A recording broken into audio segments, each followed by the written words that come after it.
آج کے حدیث میں اتنی سخت ترین بیماریوں کے بارے میں بیان ہے جس سے اللہ کے رسول صلی اللہ علیہ وسلم نے پناہ مانگی، اور ہر ایک امتی کے لیے اس دعا کو پڑھنا، یاد کرنا اور پڑھنا لازمی ہے، کیونکہ آپ دیکھتے ہوں گے آج کے دور میں کتنی سخت بیماریاں ہیں جس کا کوئی ظاہری علاج نظر ہی نہیں آتا۔ تو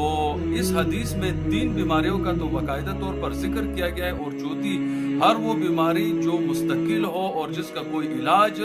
سامنے نظر نہ آ رہا ہو۔ 3 بیماریوں میں سے نمبر 1 ہے برس کی بیماری، جو جلد کی خرابیت کا سبب بنتا ہے، اور دوسرا ہے جنون، جو پاگل پن ہے، انسان کا عقل جو ہے وہ بالکل متاثر کر دیتا ہے، اور تیسرا ہے جذام، جو انسان کو اندر کی طرف سے کمزوری کا شکار بنا دیتا ہے، اور چوتھا جو میں نے آپ کو کہا تھا کہ ہر وہ بیماری جو متعدی ہو اور جس کا کوئی علاج نظر نہ آ رہا ہو۔ تو ایک چھوٹی سی دعا ہے، وہ دعا آپ یاد کر لے اور ہمیشہ پڑھا کرے۔ وہ دعا ہے اللہم انی اعوذ بک من البرس والجنون والجذام ومن سیء الاسقام۔